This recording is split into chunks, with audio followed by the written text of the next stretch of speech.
Hello my dear students, आज हम लोग एसी का लेक्चर नंबर 2 करने वाले हैं। पहले लेक्चर में हम लोगों ने इंट्रोडक्शन की बात करी थी।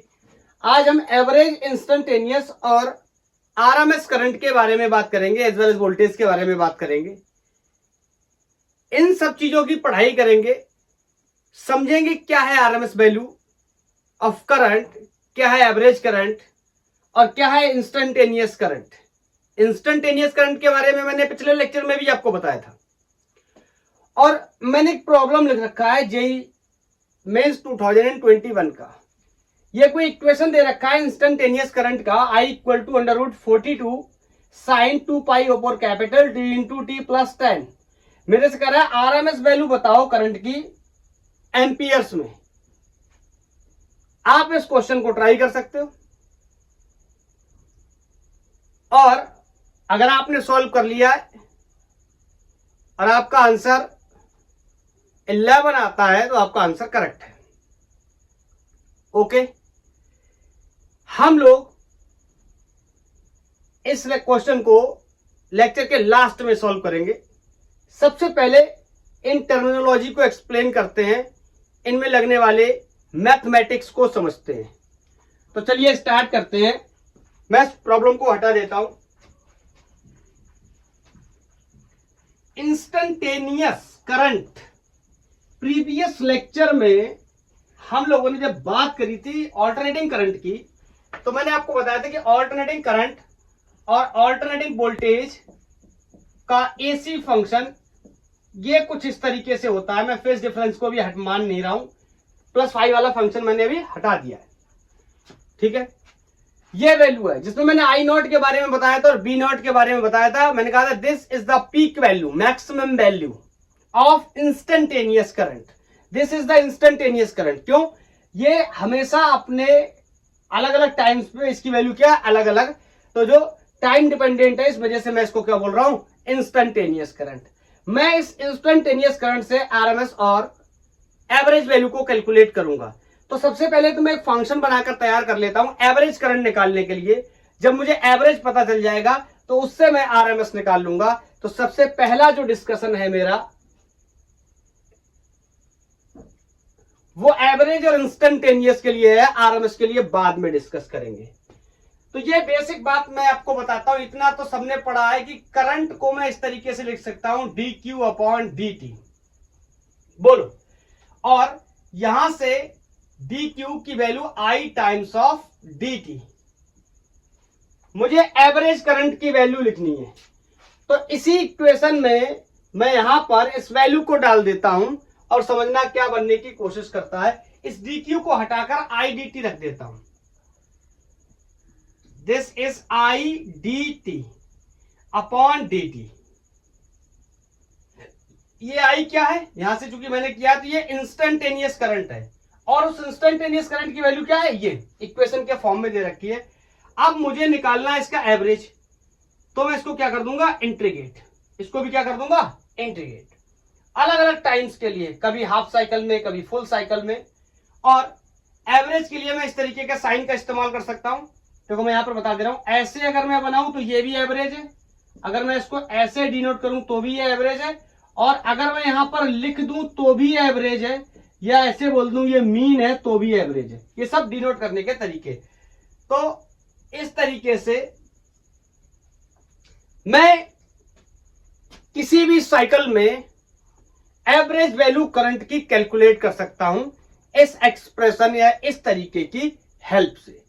तो सबसे पहले मैंने आपको प्रीवियस लेक्चर में एक बात बताई थी, average value of AC, alternating current and alternating voltage in a complete cycle कितनी होती है, 0 होती है। आज उस बात के बारे में डिस्कस करेंगे, मैथमेटिकली उसको समझने की कोशिश करेंगे कि किस तरीके से 0 होती है। तो नोट कर लो, इसको मैं हटा रहा हूं और पहला हेडिंग लगा लो,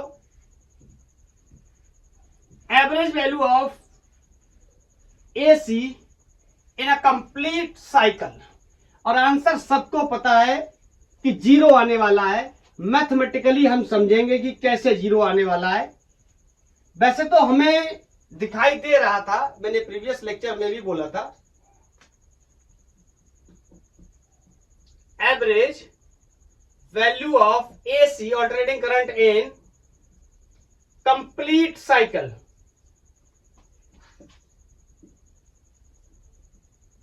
कितना होगा? 0।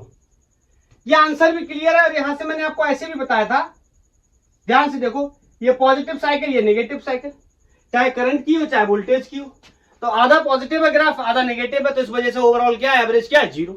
इसको मैथमेटिकली समझे तो क्या होगा, आई एवरेज मैं निकालने जा रहा हूं और अभी वेक्टर का साइन लग गया, और अभी अभी मैंने लिखा था आई dt का क्या करूंगा, इंटीग्रेशन करूंगा, आई का इंटीग्रेशन करूंगा dt के साथ, और यहां dt। अब मुद्दे की बात क्या है, ये करंट इसके साथ डिफरेंशिएट तो ऐसे होगा नहीं, लेकिन अगर इसकी वैल्यू मुझे मिल जाए टाइम डिपेंडेंट तो मेरा काम हो जाएगा, जो कि मुझे पहले से पता है, I equal to I naught sine omega t. एक बार मैं फाई ले लेता हूं, एक बार मैं फेज डिफरेंस ले रहा हूं, थोड़ी सी कैलकुलेशन बढ़ जाएगी, उसके बाद मैं डायरेक्ट साइन ओमेगा टी ले लिया करूंगा। ठीक है, तो इस वैल्यू को मैं यहां पुट कर देता हूं, I average will be equal to I की value I naught sine omega t plus five, बोलो dt के साथ इसको क्या करेंगे, इंटीग्रेट करेंगे ओवर dt। अब यहां पर मैंने एक टर्म लिखा है in complete cycle. Complete cycle का मतलब है लिमिट कहां से लगाऊंगा, 0 से, और कहां तक, कैपिटल T तक, लिमिट 0 से कैपिटल T तक। बोलो इज दैट क्लियर? तो I average will be, I naught क्या, कांस्टेंट, मैंने बहुत बार बताया, कल भी बताया था, ये वैल्यू क्या है, कांस्टेंट, और पी क्या मैक्सिमम वैल्यू है, तो आई नॉट को मैंने बाहर निकाल लिया। अब थोड़ी सी मेरी हेल्प करना है कैलकुलेशन में। अब आप एक बात मेरे को बताओ, ये dt है, dt का इंटीग्रेशन कितना हो जाएगा, t स्मॉल t, लिमिट डालूंगा upper limit t minus lower limit 0, तो क्या बचेगा, कैपिटल T, और इसको सिंपली मैं यहां इसके नीचे लिख दे रहा हूं, और ये वाला फंक्शन मेरा क्या हो गया, सॉल्व। सिर्फ ये वाला रह जाएगा इस तरीके से, sine omega t plus five into d t, limit from 0 to t। अब मुझे इसको क्या करना है, इंटीग्रेट करना है साइन ओमेगा टी को प्लस फाइव को। बेसिक इंटीग्रेशन अगर मैं याद करूं इसका, तो आपको याद होगा कि साइन थीटा का integration with respect to d theta क्या होता है, minus times of cos theta.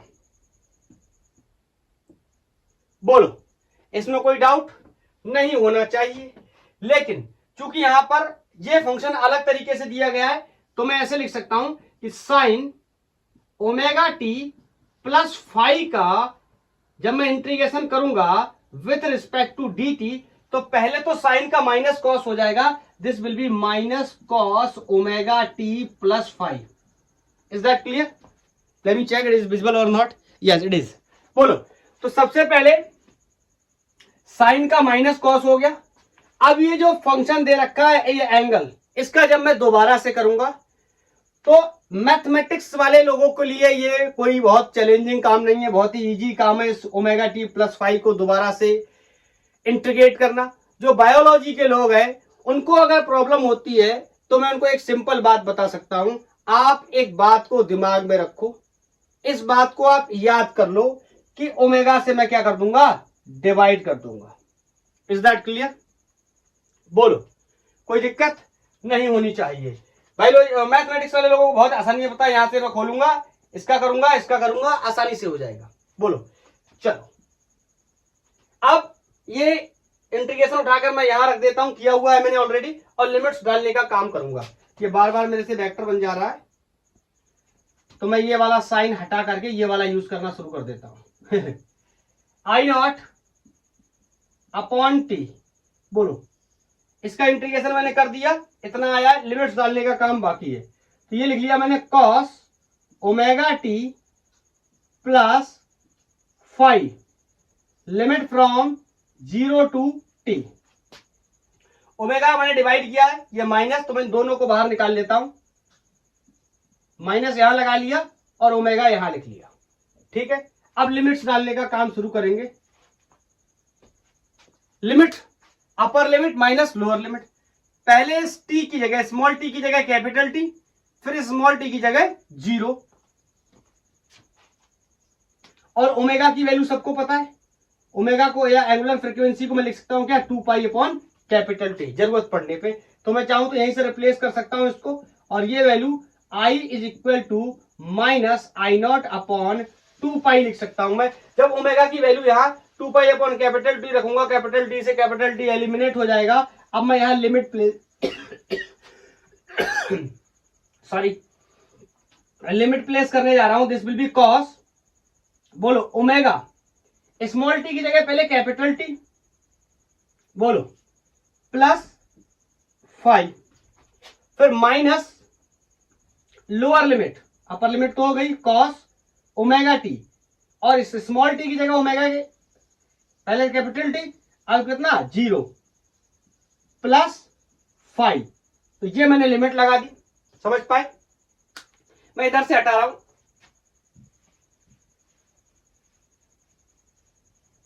तो यहां से मैं इस फंक्शन को एक बार दोबारा से एक्सटेंड करके लिख देता हूं। जिन लोगों को दिखने में प्रॉब्लम हो या कोई अगर प्रॉब्लम लग रही तो मैं यहां लिख देता हूं, आई नॉट अपॉन 2 पाई, यहां पर आ गया cos omega capital T. Is that clear? ये वाला ये जस्ट कट कॉपी पेस्ट कर रहा हूं, इसको सिर्फ नोट कर रहा हूं। अपर लिमिट हो गया minus cos omega small T की जगह इस बार 0 लोअर लिमिट प्लस 5। तो मैंने इसको सिर्फ कॉपी किया। अब लिमिट्स को डाल करके आगे सॉल्व करेंगे, अब देखेंगे क्या बनता है। कैपिटल टी को मैं रिप्लेस कर सकता हूं या ओमेगा को मैं रिप्लेस कर सकता हूं 2 पाई अपॉन कैपिटल टी से। तो देखो ये तो पूरा फंक्शन क्या हो गया, कॉस 0, बोलो।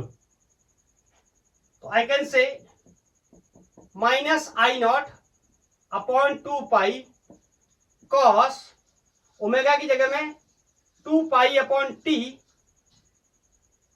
इंटू कैपिटल टी, ओमेगा की जगह 2 pi upon t into capital T plus 5। बोलो ये कितना हो गया, कॉस 0 प्लस 5, कॉस 0 प्लस 5 या कॉस 360 प्लस 5। अगर जिन लोग को नहीं पता मैं एक बार बता दे रहा हूं, cos 360 plus theta 0 sorry theta के बराबर होता है, या कॉस 0 प्लस थीटा भी किसके बराबर होता है, कॉस थीटा के बराबर होता है। बहुत बेसिक मैथमेटिक्स है ये सब, बोलो। तो मैं यहां पर इसको तो मैं लिख दे रहा हूं माइनस कॉस 5, बोलो क्लियर है। यहां पर देखो इससे ये मर गया, तो यहां से एक चीज और मिल गई मुझे, माइनस आई नॉट अपॉन 2 पाई, कितना हो गया कॉस 2 पाई प्लस 5। अभी अभी मैंने इसकी भी बात करी थी, बोलो। तो कॉस 2 पाई प्लस 5 या प्लस थीटा को मैं कॉस थीटा लिख सकता हूं, बोलो। तो यहां पर क्या लिख सकता हूं, कॉस 5। तो मैं एक लाइन बढ़ाने के बजाय यही डायरेक्ट लिख दे रहा हूं, कॉस 5 माइनस कॉस 5। बोलो ये क्या हो गया 0। कोई ये मत समझना इसके मल्टीप्लाई कर दूंगा तो ये वाला माइनस हो जाएगा, ये प्लस हो जाएगा तो भी 0 हो जाएगा। तो मैं कह सकता हूं कि I average in complete cycle, बोलो कितना हुआ 0। तो मैं इसके बारे में भी कह सकता हूं, voltage in complete cycle will B 0। ये बात तो मुझे बहुत पहले ही समझ आ गई थी इस डायग्राम को देख करके कि जितना पॉजिटिव उतना नेगेटिव, लेकिन मैथमेटिकली भी हमने क्या कर लिया, इसको प्रूफ कर लिया। तो क्लियर है, average value of alternating current and alternating voltage in complete cycle, बोलो क्या रहने वाले हैं, 0 रहने वाले हैं। क्लियर। चलो अब मैं इसको हाफ साइकिल में कैलकुलेट करने जा रहा हूं। अब इसका तो मेरे लिए कोई फायदा नहीं निकला। फायदा ना निकलने का मतलब क्या हुआ, मैंने अपने घरों में एसी करंट लगाया, और एसी करंट है, मैंने ध्यान से सुनना, मैं एसी बोल रहा हूं, एसी करंट मैंने लगाया और मैंने अप्लायंसेस स्टार्ट किए, कोई भी अप्लायंसेस चलाया। तो मुझे क्या पता चला कि साइकिल जब कंप्लीट कर रहा है तो एवरेज करंट तो 0 हो जा रहा है, मतलब एवरेज करंट मेरे लिए कोई काम का नहीं बन रहा। मतलब एसी लगाने के बावजूद भी अगर मैं एवरेज करंट की बात करूं तो मेरे लिए कोई काम का तो बन नहीं रहा। फिर क्या करेंगे, इसका निवारण बाद में करेंगे। पहले मैं कंप्लीट साइकिल की जगह हाफ साइकिल में एक बार टेस्ट कर लेता हूं। अच्छा मैं आपसे एक बात पूछना चाहता हूं, क्या हाफ साइकिल में वैल्यू 0 आएगी? एवरेज वैल्यू ऑफ, अब शॉर्ट में लिख देता हूं AC और AB in first half cycle लिख देता हूं। फर्स्ट हाफ साइकिल का क्या मतलब है बताता हूं। फर्स्ट हाफ साइकिल, ध्यान से सुनना, ये इस तरीके से, ये पॉजिटिव ये नेगेटिव। फर्स्ट हाफ साइकिल का मतलब है मैं अपनी कहानी यहां से स्टार्ट कर रहा हूं और यहां तक लेके जाऊंगा, मतलब लिमिट मेरी होगी 0 से T/2। और एक बात मुझे पहले से ही पता है कि जो भी वैल्यू आने वाली है अल्टरनेटिंग करंट की, अल्टरनेटिव वोल्टेज की, वो पॉजिटिव आने वाली है, क्योंकि मैंने 0 से T/2 लिमिट लिया, तो ये एरिया कैसा है, पॉजिटिव। अगर मैं T/2 से लिमिट T लूंगा तो यही वैल्यू मैग्नीट्यूड वाइज सेम आएगी, लेकिन कैसी आएगी, नेगेटिव आएगी। Is that clear? बोलो, कॉन्सेप्ट मेरा बिल्कुल एकदम से क्लियर होना चाहिए। तो मैं अपनी कहानी फिर से वहीं से स्टार्ट करता हूं। Average current will be equal to I dt अपॉन dt। इसका इंटीग्रेशन वैल्यूज को डालना शुरू कर देता हूं। एवरेज करंट, ये हाफ साइकिल में हम लोग कैलकुलेट कर रहे हैं, एक बार लिख दे रहा हूं SC, हाफ साइकिल। बोलो, I not sine omega t plus, phase difference को लूं क्या, हटाओ फेज डिफरेंस को, बार बार बढ़ता है कैलकुलेशन। चलो, I naught sine omega t, 2 बार लिमिट रखना पड़ता है, और dt, ठीक है, और ये नीचे dt। अब ध्यान से सुनना, लिमिट्स का गेम है। मैं यहां से अगर लिमिट लगाता हूं 0 से T/2 तक, तो ये वैल्यू कैसी आएगी, रिजल्ट में पॉजिटिव, ये हमें दिखाई भी देगा। अगर मैं यहां से T/2 से T लगाता हूं तो ये नेगेटिव आएगी, ठीक है, आप चेक करना, मैं 0 से T/2 डाल दे रहा हूं। तो यहां से average current in half cycle will be, I naught constant है, बोलो, बाहर निकाल लिया। अब नीचे देखो, dt will be T, limit लगाऊंगा, upper limit minus lower limit, तो 0 का तो कोई मतलब नहीं है, मतलब T/2, मतलब 2 पलट के ऊपर आ गया और T मैंने नीचे रख दिया। तो ये बात समझ पाए? इसको सॉल्व किया, T/2 आया, 2 पलट के ऊपर चला गया, T मैंने नीचे रख दिया। अब मैं सिर्फ इतने को इंटीग्रेट करूंगा, किसको, sine omega T dt, limit from 0 to T/2। बोलो, कोई दिक्कत है? नहीं होनी चाहिए। Current in half cycle 2I not upon t. बोलो, साइन ओमेगा टी या साइन थीटा का इंटीग्रेशन अभी अभी हमने सीखा था, minus times of cos theta होता है। चूंकि ये थीटा नहीं है तो पहले ओमेगा टी हो जाएगा और बाद में ओमेगा से डिवाइड हो जाएगा, लिमिट फ्रॉम 0 टू T/2। बोलो, कोई दिक्कत? लिमिट को प्लेस करते हैं। यहां से मैंने लिखा current, average current in half cycle will B 2I not upon T. यहां से लिमिट मैंने प्लेस करना शुरू किया, तो पहले स्मॉल टी की जगह कैपिटल T/2, फिर स्मॉल टी की जगह ओमेगा, सॉरी स्मॉल टी की जगह 0। इस ओमेगा को मैं पहले ही बाहर निकाल लेता हूं। बोलो, इस ओमेगा को मैंने पहले ही बाहर निकाल लिया। So this is cos omega capital T/2, upper limit minus lower limit. तो ये एक्सप्रेशन की वजह से माइनस, और यहां जो माइनस था इस वजह से ये कैसा हो जाएगा, plus. Is that clear? So I can से कॉस ओमेगा स्मॉल टी की जगह 0। Is that clear? चलो, अब इसको आगे सॉल्व करते। 2I not upon omega T, बताओ, माइनस कॉस ओमेगा की जगह 2 अपॉन कैपिटल टी रख सकता हूं, और यहां से इसकी वैल्यू टाइम की T/2 है, and this is cos 0 is +1। बोल, कॉस 0 की वैल्यू कितनी होती है, 1 होती है। मैं यहां 1 लिख लिया प्लस के साइन के साथ, इससे ये मर गया, इससे ये मर गया, कितना बचा, cos pi. And everybody knows cos pi की वैल्यू कितनी होती है, -1। उसके साथ ये माइनस मल्टीप्लाई होकर +1 हो जाएगा। So I can say I average in half cycle is going to be 2I not upon omega T into 2। यहां से 1 प्लस यहां से 1, 2 हो गया। यहां माइनस का साइन है, ये माइनस माइनस क्या हो जाएगा, प्लस। अब मैं इस वैल्यू को सॉल्व कर ले रहा हूं, यहां पर मैं ओमेगा की वैल्यू को डाल देता हूं। This is 2 upon capital T, capital T से कैपिटल टी मर गया, ये 2 से 2 मर गया, और यहां पर I average in half cycle is 2I not by pi. Clear? मैंने एक बात आपको पहले ही बताई थी कि जो भी वैल्यू आएगी वो पॉजिटिव होगी, क्योंकि मैंने यहां से निकाली है। Is that clear? यहां से यहां लिमिट ली है इसलिए पॉजिटिव। अगर आप यहां से यहां लेंगे तो वैल्यू इतनी ही आएगी, लेकिन इसके साथ में क्या आ जाएगा, माइनस का साइन। मतलब ये जो एंगल है ना, यहां पर अभी पाई है, फिर वो चेंज होकर कुछ 2 पाई या 3 पाई, 3 पाई बाई 2 लाइक दैट, ऐसे कुछ हो जाएगा। ठीक है, वो आपको जज करना पड़ेगा, प्लस आएगा कि माइनस आएगा। तो ये हाफ साइकिल में मैंने ऑल्टरनेटिंग करंट की वैल्यू को तय किया, तो इतनी ही वैल्यू किसकी हो जाएगी, ऑल्टरनेटिंग वोल्टेज की। तो दोनों को मैं लिख देता हूं, AC in half cycle, AB in half cycle. Alternating voltage AB means AC means alternating current. तो यहां से मैंने लिखा I average in half cycle is 2 I naught upon pi, और यहां से इसको मैं लिख सकता हूं average voltage 2 V naught upon pi. Is that clear? यहां पर मैं पाई की वैल्यू को अगर डाल करके इसको सॉल्व करने की कोशिश करूं, this will comes out 0.637 I naught.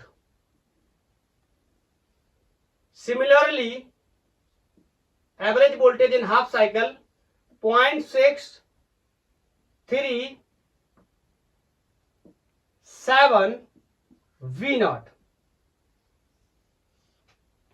Clear है? ये तो समझ में आया, हाफ साइकिल में इतना वोल्टेज या इतना करंट तो मिल रहा है। क्यों ना ऐसा हो कि हाफ साइकिल ही रह जाए, तो मेरा काम बन जाएगा। आधा साइकिल करंट का होगा, मुझे इतना करंट या इतना वोल्टेज मिल जाएगा। और कंप्लीट मैं करूंगा ही नहीं, कंप्लीट अगर मैं करूंगा तो ये जीरो हो जाएगा। बोलो, इस व्यवस्था को बनाए रखने के लिए हम लोग सेमीकंडक्टर्स की पढ़ाई करेंगे, और वहां पर हम लोग किसके बारे में पढ़ा, किसी को आइडिया है क्या? वहां पर हम रेक्टिफायर के बारे में बात करेंगे। 2 प्रकार के रेक्टिफायर होंगे, हाफ वेव और फुल वेव, उनको लगा करके कन्वर्ट करेंगे इसको। आगे का सवाल है, भविष्य में डिस्कस करेंगे। बोलो, इतनी बात क्लियर हो गई? क्या किसी को कोई डाउट नहीं होना चाहिए? AC और AB इन हाफ साइकिल क्लियर है? I नॉट के बारे में पहले से पता है, क्या है, पीक वैल्यू है, मैक्सिमम वैल्यू है किसकी, इंस्टेंटेनियस करंट की। कल मैंने ग्राफिकल रिप्रेजेंटेशन से भी ये बात बताई थी, एक बार मैं दोबारा बता देता हूं, नहीं तो कुछ लोग क्या करते हैं, एसी पढ़ के चले जाते हैं, मतलब ही नहीं समझ आता एसी है क्या, खाली ये ग्राफ और यही सब पढ़ के चले गए। ये है I नॉट और ये है I नॉट, ये जो मैक्सिमम वैल्यू है ना इंस्टेंटेनियस करंट की, this is called I not, या पोटेंशियल का ग्राफ होता तो B नॉट। ठीक है, अब हमने पहला टास्क कंप्लीट कर लिया। अगर आप चाहो तो average value of AC and AB को कैलकुलेट कर सकते हो क्वार्टर साइकिल में भी। क्वार्टर साइकिल का मतलब मैं यहां पर हिंट कर दे रहा हूं, अगर आपका मन हो तो आप कर सकते हो। यहां से लिमिट यहां तक कैलकुलेट कर सकते हो।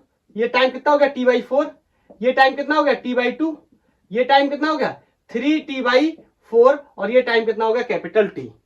तो मुझे पूरे का तो पता चल गया 0 है, आधे का भी मैंने निकाल लिया, इस आधे का मैंने बताया नेगेटिव आ जाएगा। अगर आप क्वार्टर का निकालना चाहते हो तो आप यहां से लिमिट डाल सकते हो T/4, तो आपको वैल्यू कैसे मिल जाएगी, पॉजिटिव। या यहां T/4 से T/2 में भी निकाल सकते हो तो भी वैल्यू कैसे मिलेगी, पॉजिटिव। या फिर T/2 से 3T/4 में निकाल सकते हो तो वैल्यू कितनी मिलेगी, नेगेटिव। या फिर 3T/4 से T तक निकाल सकते हैं तो भी वैल्यू कितनी मिलेगी, नेगेटिव। इंटरेस्टिंग क्वेश्चन मैं ये पूछना चाहता हूं, अगर मैं वैल्यू T/4 से लिमिट डालूं और 3T/4 तक लिमिट डालूं तो बताना कि कितनी वैल्यू होगी करंट की, एवरेज या पोटेंशियल की एवरेज। क्लियर? ये आपके लिए मैं छोड़ के जाता हूं, इसका आप मुझे बताना कमेंट करके क्या आया। चलो अब हम सीखने आए जिससे हम बहुत ज्यादा काम करने वाले, रूट मीन स्क्वायर, इसे शॉर्ट में हम RMS के नाम से भी जानते हैं, RMS, या इसी का दूसरा नाम वर्चुअल या इसी को इफेक्टिव करंट या पोटेंशियल के वोल्टेज के नाम से जानते हैं। RMS current, virtual current, effective current, कुछ भी बोल सकते हैं। अब सुनना, आरएमएस का असल मतलब क्या है। ये जो लिखा हुआ है ना, ये उल्टा लिखा हुआ है। इसका असल मतलब इसका सीधा है, सीधा मतलब इसका उल्टा, ये उल्टा लिखा हुआ तो इसका सीधा क्या होगा। कुछ लोग तो उल्टे सीधे में मर जाएंगे। अरे मान लो ये सीधा लिखा हुआ तो इसका उल्टा क्या है, स्क्वायर, मीन और रूट। मतलब पहले मुझे जो भी वैल्यू निकालनी है करंट की इधर या वोल्टेज की, पहले मैं उसका स्क्वायर करूंगा, फिर उसका मीन लूंगा, फिर उसका रूट लूंगा। मीन माने एवरेज। जिन लोगों को डाउट है इस शब्द में मैं क्लियर कर देता हूं। मीन माने एवरेज, और एवरेज कैसे निकालते हैं अभी अभी हमने सीखा। ठीक है, तो एवरेज निकाल, एवरेज का क्या करना है, स्क्वायर, और उसके बाद रूट कर देना, हमारा काम बन जाएगा। अच्छा मैं आपको एक बात बताऊं, सुनो, ये पूछो ना कि रू क्यों क्यों क्यों आरएमएस क्यों कर रहे हैं, क्यों कर रहे हैं, बोलो क्यों कर रहे हैं। इस बात को हमें समझने के लिए बहुत ही सॉलिड रीजन है हमारे पास। सॉलिड रीजन ये है, अभी तक जो हमने पढ़ाई करी एवरेज करंट की, आपने देखा एवरेज करंट को लगाने के बाद मेरा कोई फायदा नहीं हो रहा। मैं जो भी अप्लायंसेस लगा रहा हूं उसमें मेरा काम नहीं बन पा रहा। अब मैं अगर इसको आरएमएस में कन्वर्ट करूं तो क्या हो जाएगा, मैं आपको एक लाइन में बताता हूं आरएमएस का क्या मतलब है। आरएमएस का आप समझ सकते हो मतलब क्या है, डीसी है। मतलब जैसे करंट, डायरेक्ट करंट होती है 5 वोल्ट की पोटेंशियल, 2 एम्पियर की करंट, तो ये भी कुछ वैसे ही आने वाला है। मतलब एक गणित का नंबर आएगा, एक कांस्टेंट वैल्यू आएगी। कौन, आरएमएस, जो किसकी तरह होगा, डीसी की तरह होगा। मतलब ये एसी का डीसी है। कौन, RMS value. Is that clear. तो चलो इसको कैलकुलेट करने की कोशिश करते हैं, समझते हैं, और इसकी इफेक्टिवनेस को भी समझेंगे। इसका एप्लीकेशन मैं आगे चल के बताऊंगा आपको। तो सबसे पहले तो आरएमएस को मैं क्लियर कर देता हूं। आरएमएस का सिंपल मतलब है, क्या करना है, पहले उल्टा करना है, स्क्वायर करना है, फिर मीन करना है, फिर रूट करना है। मान लो करंट का निकाल रहा हूं तो सबसे पहले क्या करेंगे, करंट का स्क्वायर, फिर स्क्वायर करंट का क्या लेंगे, मीन, और फिर उसका क्या करेंगे, root. This is the simple story. Average कैसे निकालते हैं ये पता है, तो एवरेज निकालने, अब एवरेज किसका निकालेंगे, पहले एवरेज सिंगल वैल्यू को निकाल लेते हैं, स्क्वायर का एवरेज निकालेंगे, फिर उसके ऊपर रूट लेंगे, that's all. Is that clear. और मुझे पता है कि I इक्वल टू करंट की equation I not sine omega t, मुझे ये ट्रीट करता हूं मैं इसको। तो मैं इंस्टेंटेनियस करंट की इक्वेशन से या इंस्टेंटेनियस वोल्टेज के इक्वेशन से मैं निकालना चाहता हूं आरएमएस वैल्यू ऑफ करंट या आरएमएस वैल्यू ऑफ वोल्टेज। करें ट्राई। चलो हेडिंग लगा लिया, अब लगा, पहले हम बात करने जा रहे हैं रूट, या शॉर्ट में लिख दे रहे आरएमएस इन कंप्लीट साइकिल। पूरी साइकिल में देखने जा रहे हैं कितनी वैल्यू बनेगी आरएमएस की इस करंट या इस वोल्टेज के लिए। Is that clear. तो कहानी ये है, करना क्या है, स्क्वायर, फिर मीन लेना है, और फिर उसका रूट लेना है।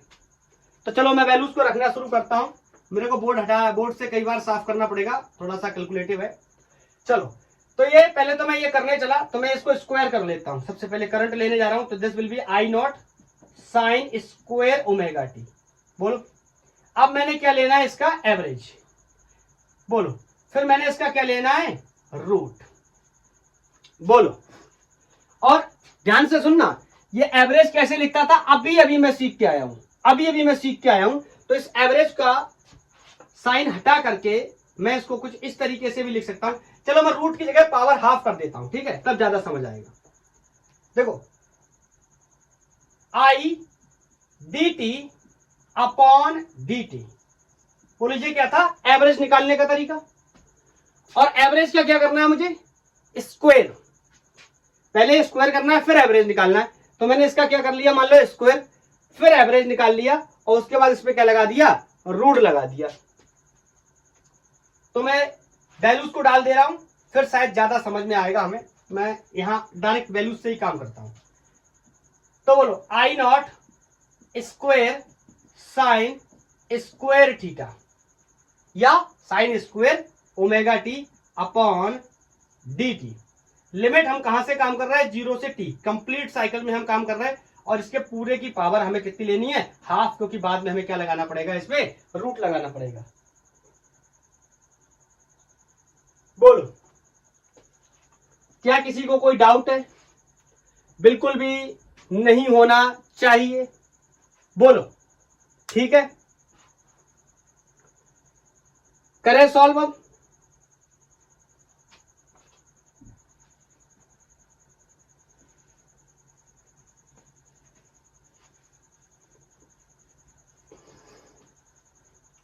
एक स्टेप यहां पे बना लेता हूं।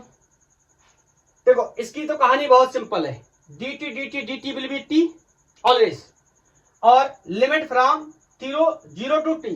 जीरो का तो कोई मतलब नहीं, इसका मतलब ये सिंपली कितना बचा, टी। और बोलो ये आई नॉट कांस्टेंट है, ये बार बार बाहर आ जाता है, तो मैं इसको बाहर लिख सकता हूं। अगर मैं रूट के अंदर ही लिखना चाहूं तो आई नॉट स्क्वायर लिख सकता हूं, अगर बाहर निकालूंगा रूट के तो कितना रह जाएगा, आई नॉट।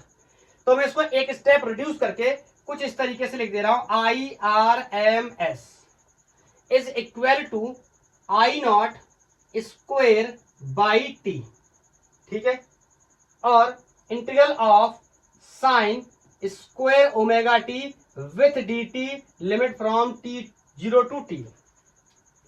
मैं यहाँ पर एक बार आपको और अगवा करना चाहता हूं, एक बात और बताना चाहता हूं।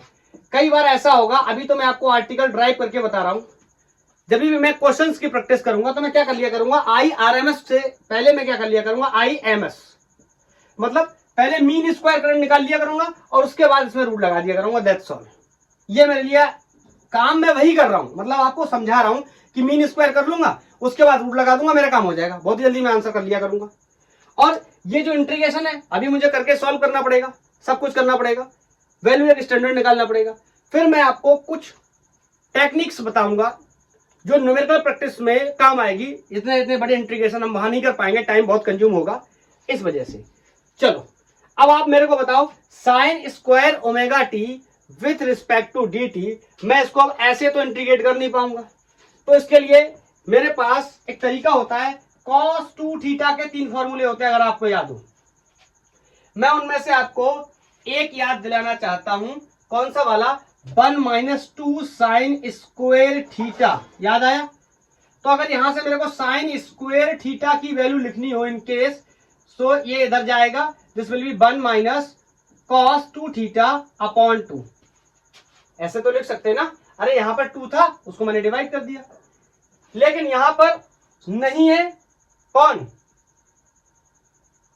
स्क्वायर थीटा, ओमेगा टी है, तो मैं स्क्वायर ओमेगा टी के टर्म्स में लिख दे रहा हूं। So sine square omega t will be equal to 1 - cos 2 theta की जगह ओमेगा टी अपॉन 2। मैं इसको यहां रखूंगा, उसके बाद मैं इसको इंटीग्रेट करूंगा। इसको इक्वेशन 1 मान लेता हूं, तो मैं बोल दे रहा हूं पुट इन 1। तो यहां से रखने के बाद I R M S will be I not square by t integral of this, इसकी वैल्यू मैंने यहां से लिख ली है 1 - cos 2 omega t with respect to d t divided by 2, limit from 0 to t. ये 2 एक कांस्टेंट नंबर है, इसको मैं बाहर निकाल लेता हूं। So I R M S will be I not square by 2t integral of 1 - cos omega cos 2 omega t. तो बताओ, इसको मैं अंदर मल्टीप्लाई कर दे रहा हूं, this will B D T, इसमें मल्टीप्लाई होगा minus cos 2 omega T d T. इस डी टी को मैंने दोनों में अंदर मल्टीप्लाई कर दिया, अलग अलग इसको इंटीग्रेट भी कर ले रहा हूं, 0 to t 0 to t. Is that clear? बोलो, नोट कर लो आप, मैं हटाना पड़ेगा मुझे साइड से, 1 2 3, कोई प्रॉब्लम नहीं होनी चाहिए। अब मैथमेटिक्स है, ये तो सॉल्व करनी ही पड़ेगी ना, विथआउट मैथमेटिक्स कैसे पढ़ाई करेंगे भाई। जो लोग बायोलॉजी के लोग हैं उनको मैं 1-2 बात बता देता हूं, आप उस बात को याद कर लिया करो। जो लोग मैथमेटिक्स के लिए लोग हैं उनके लिए ये कैलकुलेशन कोई खास कैलकुलेशन नहीं है, बेसिक कैलकुलेशन में आएगी ये। IRMS will be equal to, बोलो, I0 स्क्वायर अपॉन 2t। बोलो, इसका मैं इंटीग्रेशन करूंगा dt का, तो कितना हो जाएगा, dt will B small t, limit डालूंगा अपर लिमिट t माइनस 0, इसका मतलब मैं सिर्फ t लिख सकता हूं, थोड़ा सा टाइम बचा रहा हूं, तो ये मैंने सिर्फ t लिख दिया। अब बताओ cos ओमेगा t, तो यहां पर मैं मेंशन कर दे रहा हूं cos थीटा का इंटीग्रेशन sin थीटा होता है with respect to d theta. अगर cos theta with respect to d theta है तो इसका इंटीग्रेशन कितना होता है, sin थीटा। और यहां पर नहीं है थीटा, कौन है, ओमेगा टी, तो मैंने क्या बोला था, cos ओमेगा टी का with respect to d t, तो पहले तो हो जाएगा sin omega t. Is that clear? फिर ओमेगा टी का दोबारा से करेंगे, तो जिन लोगों को पता है पहले ओमेगा से भाग कर देंगे। बोलो, is that clear? Sorry, very sorry, ये तो सही लिखा है मैंने, लेकिन इसके हिसाब से सही नहीं है। क्यों? यहां पर ओमेगा टी नहीं है, 2 ओमेगा टी है, तो यहां किससे भाग करेंगे, 2 ओमेगा से। जिन लोगों को कंफ्यूजन हो रहा हो तो अब एक लाइन में सुन लो, इसके बाद टी से पहले जो भी नंबर बचा हुआ है वो यहां डिवाइड कर देना। ये जुगाड़ उनके लिए बता रहा हूं जो लोग बायोलॉजी के लोग हैं, जो नीट की प्रिपरेशन करते हैं, उनके लिए ये सब बहुत ही चैलेंजिंग है। इतना इंटीग्रेशन बेचारे कहां करेंगे, बोलो। और जो लोग मैथमेटिक्स के, उनको ये जो मैं बता रहा हूं उनको बताने का कोई मतलब नहीं, वो सब जानते पहले से, अगर पढ़ाई करके आए तो। बोलो, चलो, तो इसको मैंने इंटीग्रेट करके क्या लिख दिया, sine omega t upon, sorry, sine 2 omega t, मैं दोबारा से लिख देता हूं, sine 2 omega t upon 2 omega and limit from 0 to t. इसको मैं सबको बड़े ब्रैकेट में बंद कर लेता हूं। अभी तो एक मजे की बात पूछूं, बायोलॉजी वाले देखना क्या क्या आंसर दे सकते हैं इसका। मैं एक काम कर रहा हूं, बताना ये सही है कि गलत है। मैं बहुत बार पूछता हूं स्टूडेंट से, मैंने इससे काट दिया, बोलो कोई दिक्कत, क्या बचा, साइन टी, इसकी लिमिट रख दूंगा कैपिटल टी अपॉन 0 माइनस 0। तो कुछ लोग इसमें भी सहमत हो जाएंगे और वो ये भूल जाएंगे कि ये जो नंबर है वो एंगल है और ये कोई गणित का नंबर है, जस्ट एक मैथमेटिकल नंबर है, समझ रहे हो ना। तो ये बात अब जिसको नहीं समझ में आ रही इसको क्या बताऊं, बोलो। उन्होंने प्रिंसिपल ऑफ होमोजेनिटी नहीं पढ़ा 11th में, 11th की तो बात ही मत करो। चलो कोई बात नहीं, IRMS, this will be I0 square by 2t and this is t। अब लिमिट डालूंगा स्मॉल टी की जगह पहले कैपिटल टी और फिर 0। देखो अब साइन में जब मैं 0 रखूंगा तो ओवरऑल पूरी वैल्यू क्या हो जाएगी, 0, साइन 0। और साइन 0 कितना होता है, 0। तो मैं एक लाइन में लिख देता हूं, साइन 2 ओमेगा स्मॉल टी की जगह कैपिटल टी और यहां पर मैंने 2 ओमेगा ऐसे रख लिया, माइनस, ये माइनस की वजह से ये प्लस हो जाएगा, तो साइन 0। क्यों, इस टी की जगह मैंने 0 रखा तो ये ओवरऑल पूरी वैल्यू क्या हो गई, 0 अपॉन 2 ओमेगा, और साइन 0 की वैल्यू 0 होती है, ये सबको पता है। बोलो, अब इसको मैं सॉल्व करने चला, IRMS is equal to I0 square by 2t, t minus, बोलो, साइन 2 ओमेगा की जगह 2 pi upon t into t. Is that clear? Upon 2 omega, ये हटके 0 हो गया, यहां टी से टी मर गया। अब मेरी बात का जवाब शायद बहुत सारे लोगों के पास होगा, साइन 4 पाई की वैल्यू, तो साइन n पाई की वैल्यू 0 होती है, 2n पाई की।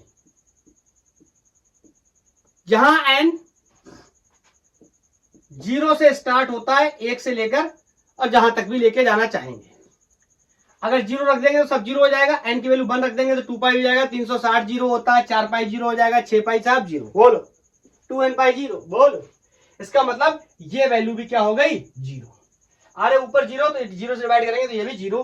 तो यहां से IRMS I0 square upon 2t, और यहां पर ये बचा हुआ क्या है, t।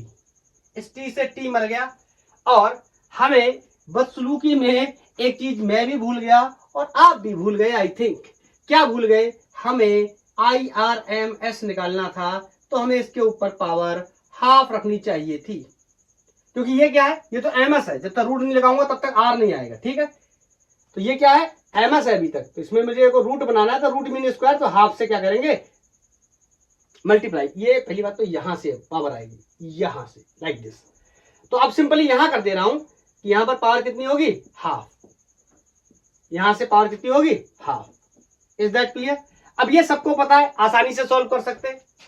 यहां से मैं लिख सकता हूं IRMS विल बी I0/2, और इसके ऊपर पावर कितनी है, हाफ, और ये स्क्वायर है। तो ये कितना आएगा सॉल्व हो गए, ये भी बताने की जरूरत नहीं है, मुझे लगता है ये तो बताने की जरूरत नहीं होनी चाहिए। चलो नोट कर लिया, टाइम देता हूं, 1 2 3।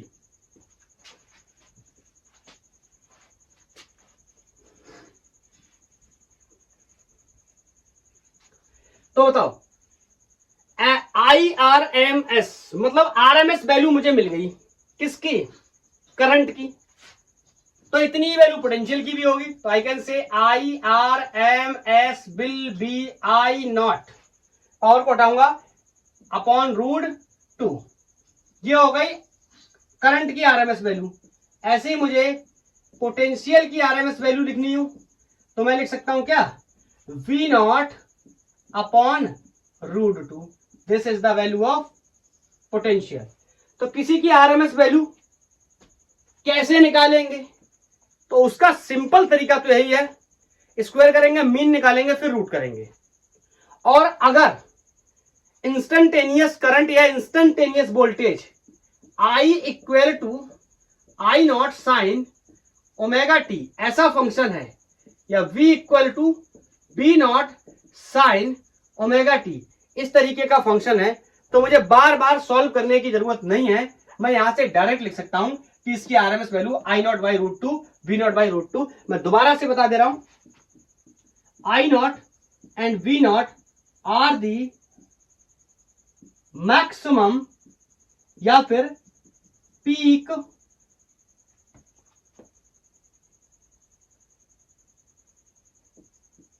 Value of instantaneous current.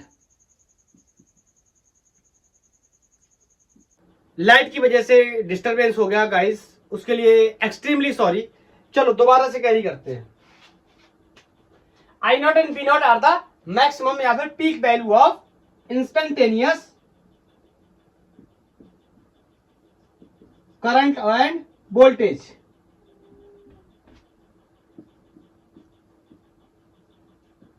Instantaneous current और इंस्टेंटेनियस वोल्टेज के ये मैक्सिमम वैल्यू अगर ग्राफ में रिप्रेजेंट करूं इस तरीके से, ये वैल्यू और ये वैल्यू है कौन, I0 या फिर V0।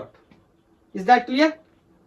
अब एक सवाल पैदा होता है, कंप्लीट साइकिल में मैंने निकाल लिया IRMS इतना होगा, BRMS इतना होगा, लेकिन जब भी मैं न्यूमेरिकल प्रॉब्लम प्रैक्टिस करने जाऊंगा, क्वेश्चंस को लगाऊंगा, तो क्या हर बार में मुझे इतना इंटीग्रेशन करना पड़ेगा? तो कायदा तो यही कहता है, अगर साइनोसॉइडल फंक्शन है तो इसी तरीके से निकालना पड़ेगा। लेकिन इसके बचाव के लिए मैं आपको कुछ बातें बताता हूं नोट के तौर पे, आप उनको याद रखना, तो कैलकुलेशन से आप बहुत ज्यादा बच जाएंगे।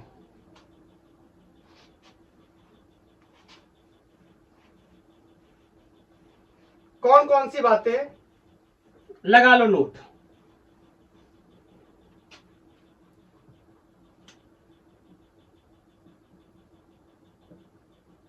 Average value of sine omega t cos omega T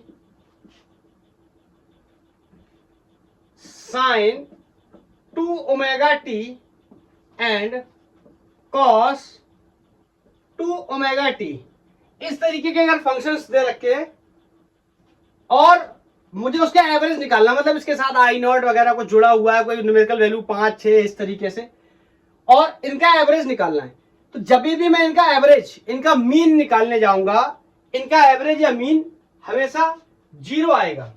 आपने अभी देखा भी था, मैंने एवरेज निकाला था, तो साइन ओमेगा टी या कॉस ओमेगा टी का एवरेज 0 आया था। आप चाहो तो पीछे जाओ फिर से लेक्चर में, और जहां से मैंने कहानी शुरू करी थी वहां पे आप जाके दोबारा देखोगे तो आपको पता चलेगा कि वो 0 क्यों हो गया था, क्योंकि वो साइन या कोसाइन का फंक्शन था, इस वजह से। The average value of sine omega t cos omega t 2 sign omega t 2 cos omega t will B 0। ऐसा इसलिए क्योंकि इसकी आधी साइकिल पॉजिटिव और आधी साइकिल नेगेटिव होती है, because it's half cycle is positive and remaining half is negative. इस वजह से एवरेज क्या हो जाता है? 0। ऐसे भी समझ सकते हैं, ये प्लस ये माइनस। पॉइंट नंबर 2, तो अगर sine omega t cos omega t sine 2, ये 2 3 इससे मतलब नहीं है, साइन का फंक्शन होना चाहिए। Is that clear? अब आगे सुनना, अगर साइन स्क्वायर का फंक्शन हो, the value of sine square omega t and cos square omega t will be half. मैं फिर से लिख देता हूं, ये मैंने आधा रह गया sentence. The average value of sine omega t sign square omega t and cos square omega t will be half. ये सॉल्व करने के बाद मैं आपको बता रहा हूं, ठीक है? ये सॉल्व करेंगे जब तो ये हाफ आएगा। तो जहां पर भी आपको साइन स्क्वायर का फंक्शन दिखता है या कॉस स्क्वायर का फंक्शन दिखता है और हम एवरेज निकाल रहे हैं, तो मैं उसको क्या मान लूंगा? हाफ मान लूंगा। एक और बात, आई की वैल्यू पॉजिटिव भी हो सकती है, नेगेटिव भी हो सकती है, यहां से पॉजिटिव यहां से नेगेटिव, लेकिन बट आई स्क्वायर की वैल्यू हमेशा क्या होगी? Positive always. ये तो बहुत बेसिक बात है, लेकिन फिर भी मैंने इसको बताना जरूरी समझा। Is that clear? क्वेश्चंस में मैं इस नोट का बखूबी से इस्तेमाल करूंगा। जहां sine square cos square omega t के ऐसे फंक्शन दिखाई देंगे, उनका एवरेज या उनका मीन मैं हाफ लिख दूंगा, और जहां पर साइन कॉस ओमेगा टी या 2 ओमेगा टी जैसे फंक्शंस मिलेंगे तो उनका एवरेज मैं 0 कर लूंगा, और कैलकुलेशंस में मुझे काफी राहत मिल जाएगी। एक छोटा सा टर्म है फॉर्म फैक्टर, ये कुछ नहीं, सिंपली एक रेशियो है RMS वैल्यू का और एवरेज वैल्यू का। मतलब चाहे कुछ भी हो, चाहे करंट का RMS अपॉन करंट का एवरेज, वोल्टेज का RMS अपॉन वोल्टेज का एवरेज, मुझे क्या मिल जाएगा? फॉर्म फैक्टर मिल जाएगा। जैसे एग्जांपल के लिए अगर मैं वोल्टेज का पता करने की कोशिश करूं तो बताओ, फॉर्म फैक्टर RMS वैल्यू कितनी होती है? B0 अपॉन √2 पोटेंशियल की, और एवरेज वैल्यू हाफ साइकिल में पूरी रख दूंगा तो 0 हो जाएगा। हाफ साइकिल में 2I0 upon pi. Is that clear? I0 क्यों लिख रहा हूं? I0 क्यों लिख रहा हूं? एवरेज वैल्यू करंट की लिखनी, पोटेंशियल ले रहा हूं तो पोटेंशियल की लिखनी चाहिए ना। 2V0 अपॉन पाई, ठीक है? V0 से V0 मर गया, मतलब उसी की RMS वैल्यू, उसी की एवरेज वैल्यू, ठीक है? मैंने जब इसको सॉल्व करना है तो ये पाई अपॉन 2√2 या फिर 1.11 आ जाएगा। जब भी फॉर्म फैक्टर निकालना होगा, RMS को एवरेज से भाग लगा देंगे, आंसर पता चल जाएगा। One more thing, significance of RMS क्या है? RMS का सिग्निफिकेंस बहुत ही इंपॉर्टेंट है हमारे लिए। आपके घरों में जो पावर सप्लाई आती है उसमें आरएमएस का क्या सिग्निफिकेंस है, समझने की कोशिश करना।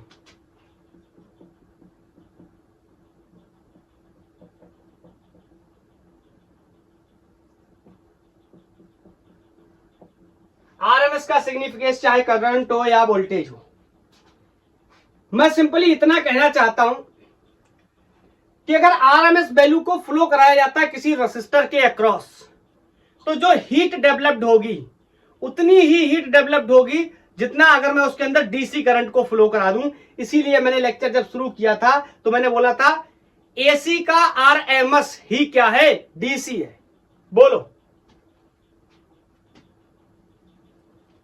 if we pass the current RMS at through a resistor,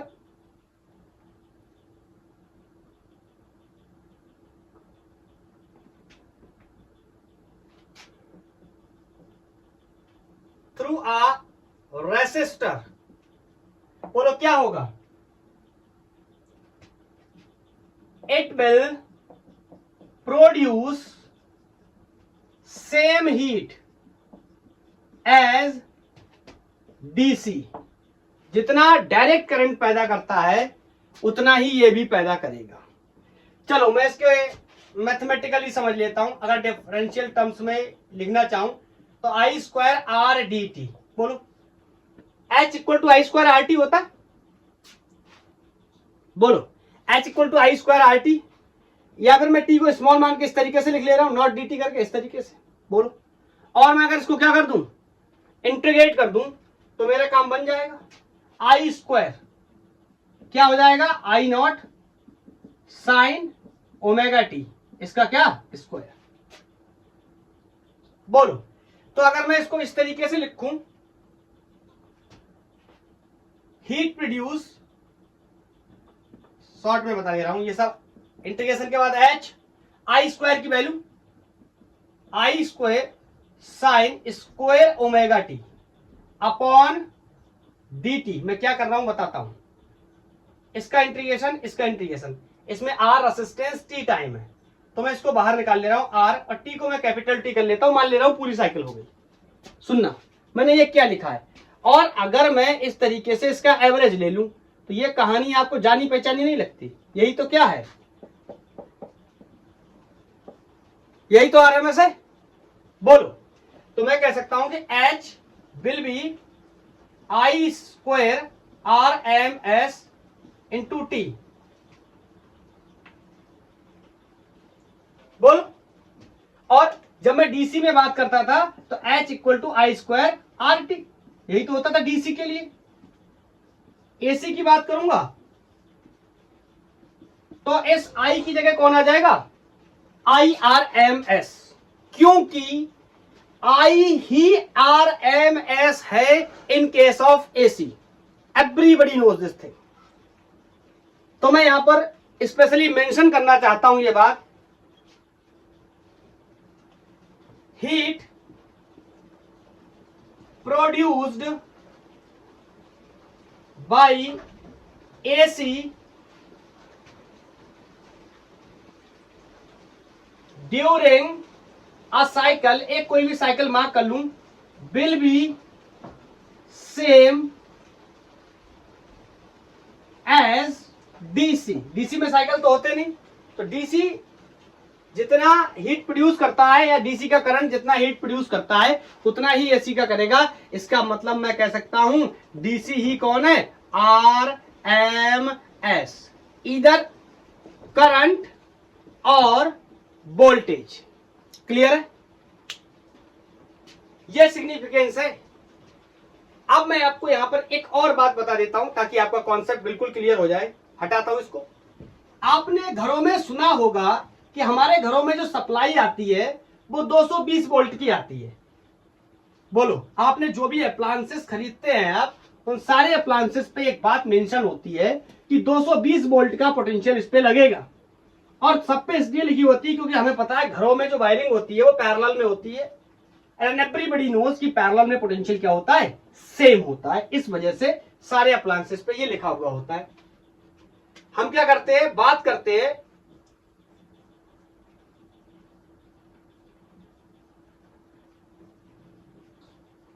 हम अपने घरों में अप्लायंसेस की बात करते हैं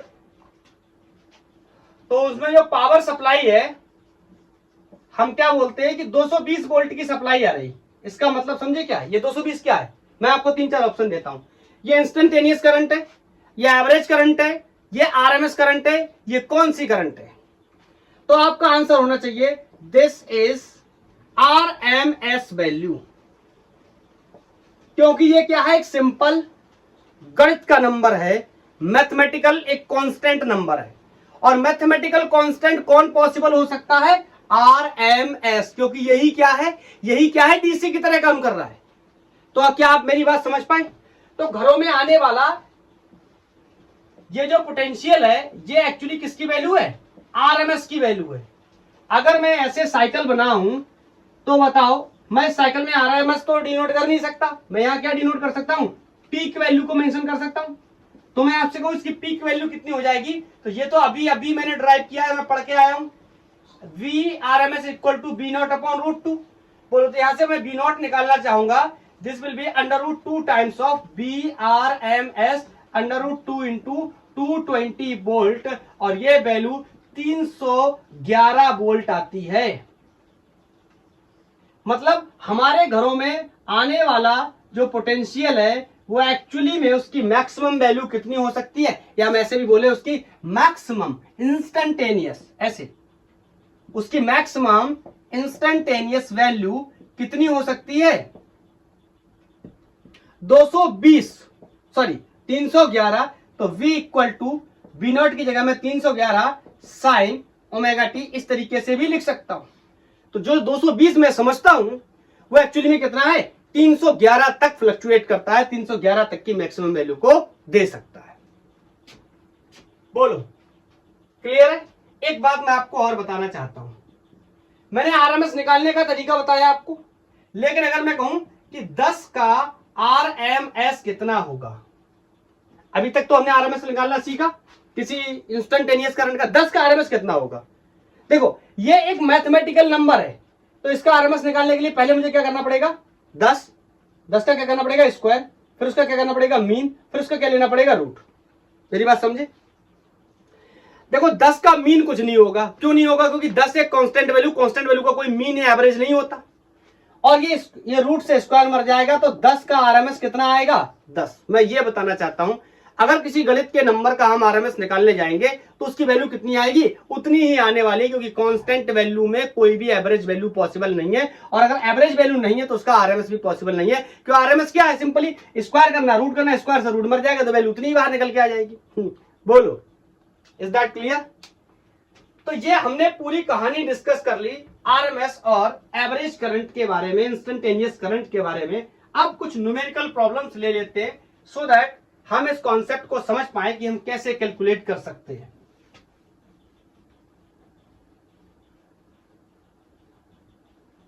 पहला क्वेश्चन मैं लेने जा रहा हूं, and this question is from DC Pandey. First question is I is equal to 5 sin 2 pi नहीं 300 pi t minus pi by 4। ये फेज है, इसके बारे में भी मैंने आपको बताया था अभी, जो अपन एब्सेंट कर लेते थे, ये एक्स्ट्रा फेज है, इसके बारे में नेक्स्ट लेक्चर्स में और डिस्कशन होगा। ये वैल्यू मुझे दे रखी है। अब इसमें मेरे को 2-3 चीजें बतानी है। सबसे पहला part, calculate peak value of current end voltage. पहला पार्ट, करंट की पीक और पोटेंशियल की पीक बतानी है, उसका मुझे इसकी फ्रीक्वेंसी बतानी है, फ्रीक्वेंसी ऑफ एसी की कितनी फ्रीक्वेंसी है। और तीसरा पार्ट जो कि काफी इंपॉर्टेंट होगा कैलकुलेट करना, पहले क्या नोट कर दूं क्या या कैलकुलेट करना शुरू करें। चलो नोट कर देता हूं, कितना टाइम लगेगा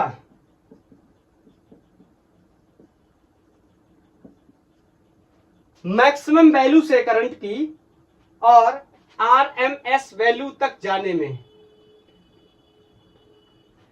taken by the time taken by current to change from maximum value to RMS.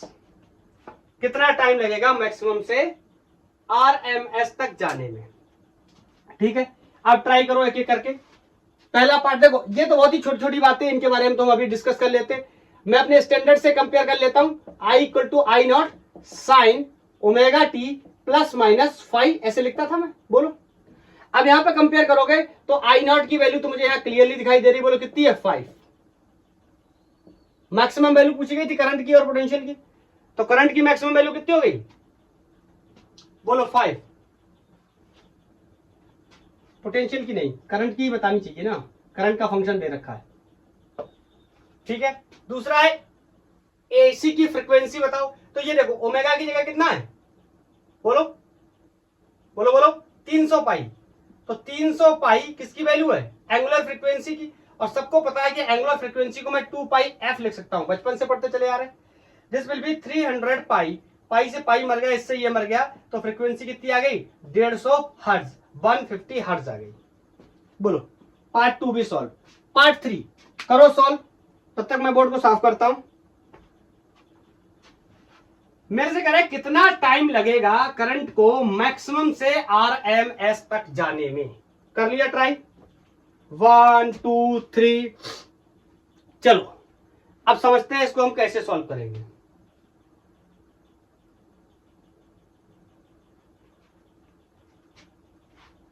एक सेकेंड गाइस, ये तीसरा प्रॉब्लम मैंने यहां पर गलत लिख दिया, ये नेक्स्ट क्वेश्चन में लिखना चाहिए था।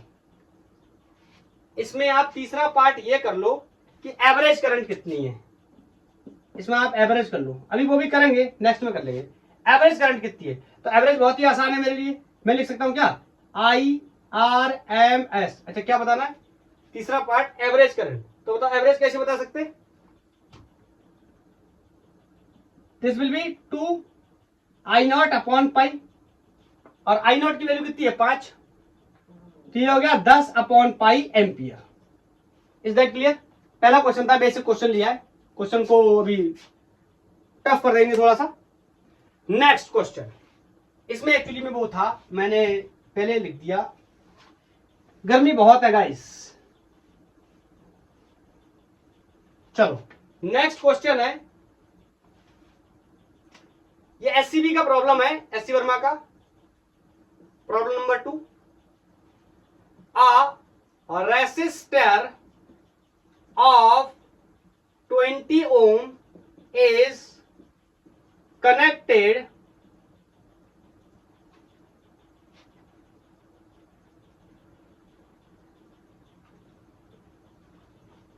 to a source of alternating current rated, उस पे ऐसे लिखा है 110 वोल्ट कॉमा 50 हर्ट्ज। मैं इसके बारे में आपको बता भी चुका हूं कि इंडिया में जो फ्रीक्वेंसी होती है एसी की वो 50 हर्ट्ज होती है। बोलो ऐसे लिखा हुआ है उस पे। अब इसमें मेरे को बतानी 2-3 बातें। पहला पार्ट मैं लिख दे रहा हूं कैलकुलेट। फर्स्ट पार्ट है दी आरएमएस करंट, मेरे को बतानी है। दूसरा पार्ट है इसका मैक्सिमम इंस्टंटेनियस करंट।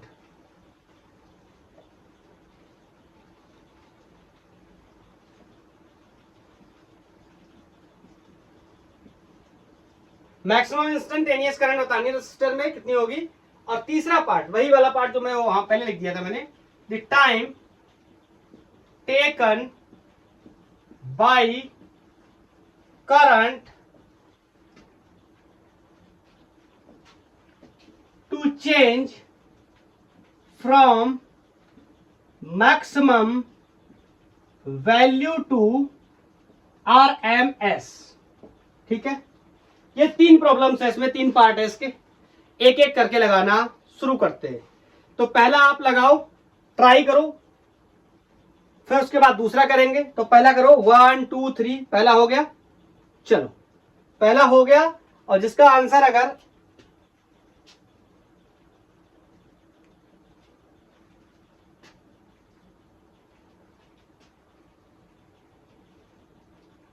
मैं यार प्रीवियस क्वेश्चन के बारे में सोच रहा हूं, क्योंकि 2 क्वेश्चन मैंने एक साथ मिक्स कर दिए, कहीं कोई गलती तो नहीं हो गई थी। मैंने पीक वैल्यू करंट की पूछी थी, आई थिंक इक्वेशन में दी थी 5 समथिंग, 5 sin 300 माइनस π/4। हाँ ठीक है, चलो अब इसकी बात करते हैं। कह रहा RMS करंट। अब आप यहां देखोगे ना तो आपको कहीं पर भी RMS करंट निकालने के लिए इक्वेशन नहीं दिया गया है। इसका मतलब समझे, मैंने बार बार बताया कि RMS ही क्या है, डीसी की तरह ट्रीट कर लो उसको। और डीसी में करंट में कैसे निकालता था, वेरी वेरी सिंपल, पोटेंशियल को रेसिस्टर से मार दो, रेसिस्टेंस से मुझे करंट पता चल जाती थी। तो बोलो अगर कुछ नहीं लिखा है इसका मतलब ये कौन सा पोटेंशियल है, RMS, जो कि क्या है, ये मैथमेटिकल नंबर है। मैंने आपको बताया अगर मैथमेटिकल नंबर लिखा है इसका मतलब ये क्या वैल्यू है, RMS। या ऐसे भी समझ सकते हो, कुछ भी लिखा हुआ नहीं इसका मतलब ये क्या है, RMS। तो मैंने लिख दिया क्या, IRMS। अब ऐसे कर दिया करूंगा RMS तो ये वैल्यू कितनी दे रखी है, 110। और रेसिस्टेंस यहां पर मेरे को 20 ओम दे रखा है, और यहां से इसको मैं कट करूंगा तो 5.5 एम्पियर। Is that clear? पहला पार्ट मैंने निकाल लिया, आपने भी कर लिया। चलो अब मैं टाइम देता हूं for the next question, next part. चलो पार्ट 2, 1 2 3 करो, मैं इसको हटाता हूं। पार्ट 2 में मेरे से कह रहा है maximum instantaneous current in resistor बताओ। इसका मतलब ये मेरे से किसके बारे में डिमांड कर रहा है, I0 के बारे में डिमांड कर रहा है। मैं बार बार आपको बता रहा हूं कि I0 और B0 क्या, maximum value of instantaneous current और वोल्टेज, जो कि हमने साइकिल्स में देखे थे। तो ये तो बहुत ही आसान हो गया। अगर मुझे इस बात का क्लियरिफिकेशन है तो मैं कह सकता हूं IRMS करंट पूछा गया है, will be equal to I0/√2। ये वैल्यू होती है। बोलो IRMS मुझे पता है क्योंकि मैंने अभी अभी निकाला। तो I0 will be equal to √2 times of IRMS, √2। और इसको मैंने अभी निकाला था 5.5। तो यहां से इसको मल्टीप्लाई करने के बाद में मुझे वैल्यू मिल जाएगी, ये कोई 7.8 एम्पियर के आसपास आ जाएगा। ठीक है, पार्ट 2 इज कंप्लीटेड। ना पार्ट 3, 1 2 3 कर लिया ट्राई। चलो पार्ट 3 के बारे में सोचना शुरू करते हैं। कह रहा है कि करंट कहां से कहां जा रही है। पहले करंट मैक्सिमम से चेंज हो रही है RMS तक। मैं इसके 2 समीकरण बनाता हूं, 2 इक्वेशंस बनाता हूं। बोलो I equal to I0 sine omega t. एक जनरल इक्वेशन लिख लिया मैंने, I equal to I0 sine omega t. एक जनरल इक्वेशन लिख लिया। पहले मान लेता हूं ये करंट की वैल्यू क्या है, मैक्सिमम करंट। मैक्सिमम करंट का मतलब ये I किसके बराबर हो जाएगा, I0 के बराबर, क्योंकि इसमें मैक्सिमम वैल्यू ऑफ करंट कितनी हो सकती है, I0। So this will be equal to I0 sine omega t. I0 से I0 मर गया, साइन ओमेगा टी की वैल्यू 1 के बराबर आ गई। अगर मैं इसको कंपेयर करने की कोशिश करूं तो मैं कह सकता हूं sine omega t will be equal to sine π/2। 1 की वैल्यू कितना लिख सकता हूं, 90। तो यहां से साइन मर गया, और यहां से अच्छा मुझे टाइम चाहिए, तो मान लेता हूं ये क्या, कोई टाइम t1 है। तो यहां से t1 की वैल्यू π/2 ओमेगा हो गई। क्या किसी को कोई डाउट? मेरे हिसाब से होना नहीं चाहिए। बोलो इतना टाइम लगा इसको मैक्सिमम होने में। अब निकाल ले रहा हूं कितना टाइम लगा होगा RMS होने में, और मुझे इन दोनों के बीच का टाइम बताना। तो टाइम में से दोनों के टाइम को क्या कर दूंगा, सब्ट्रैक्ट कर दूंगा, घटा दूंगा। मुझे कितना टाइम लगा यहां से यहां जाने में, ये पता चल जाएगा। मैं दोबारा बताता हूं, करंट को अपनी मिनिमम वैल्यू, यहां देखो साइकिल से समझो, यहां से उठ करके और यहां, यही तो मैक्सिमम होता था, यहां तक जाने में इतना टाइम लगा। लेकिन अब यहां से RMS आने में कितना टाइम लगा होगा ये पता कर लेता हूं, फिर दोनों टाइम को सब्ट्रैक्ट कर दूंगा, आंसर बोलो हाँ या ना। क्लियर? तो यहां पर मैंने मान लिया कि करंट क्या हो गई, RMS हो गई, बोलो। और RMS करंट कितनी होती है सबको पता है, RMS is equal to always I0/√2, इतने के बराबर होती है। तो मैंने यहां पर RMS, ये करंट RMS हो गई, तो इसको मैंने लिख दिया I0/√2, I0 sine omega t, I0 से I0 मर गया, यहां पर मैंने कंपेयर शुरू कर दिया साइन ओमेगा, इसको टाइम को 2 नाम दे दे रहा हूं, ठीक है, अलग अलग टाइम्स के लिए। यहां पर वैल्यू आ गई 1/2, ऐसी कंडीशन में साइन 45 होता है, और साइन 45 को मैं साइन π/4 लिख सकता हूं, यहां साइन ओमेगा 2 लिख सकता हूं, यहां साइन से साइन मर गया। बोलो एंगुलर फ्रीक्वेंसी से किसी को कोई टेंशन तो नहीं हो रही, ये तो कांस्टेंट वैल्यू होती है, पहले लेक्चर में भी बता चुका हूं मैं। तो यहां से मैंने देखा कि T2 की वैल्यू मैं निकाल लेता हूं, यहां से T2 की वैल्यू मेरे को मिल गई π/4 ओमेगा। Is that clear? अब मुझे चाहिए क्या, यहां से RMS होने तक की कहानी, मतलब इस टाइम में से इस टाइम को घटा दूं तो पता चल जाएगा कि कितना टाइम लगा है इसको RMS से, मैक्सिमम से RMS होने में। मैं दोबारा से एक बात बताता हूं, इतना टाइम लगा करंट को नॉर्मल से या अपनी मैक्सिमम नॉर्मल वैल्यू से RMS होने में, इतना टाइम लगा। 0 से मैक्सिमम होने में इतना टाइम लगा, तो RMS से इतना होने में कितना टाइम लगा होगा, मैं सिंपली इसको क्या कर सकता हूं, डिफरेंस जो बड़ा है उसमें से छोटे को घटा सकता हूं, ये बड़ा है वो छोटा है, तो मैं लिख दे रहा हूं डिफरेंस इन टाइम, या time taken by current from maximum to RMS, और इसको मैं डेल्टा T बोल दे रहा हूं, simply T1 minus T2। Is that clear? ये छोटा ये बड़ा इसलिए घटा दिया, तो यहां पर डेल्टा T की वैल्यू को मैं लिख सकता हूं π/2 ओमेगा माइनस π/4 ओमेगा। अब इसको घटाना मेरे लिए बहुत आसान मैं तो ऐसे समझता हूं, एक पौवे में से एक क्वार्टर चला गया, तो एक हाफ में से एक क्वार्टर चला गया, तो कितना बचा, एक क्वार्टर, बोलो इज दैट क्लियर? 1/2 में से 1/4 चला गया, तो कितना चला गया, कितना बचा, 1/4।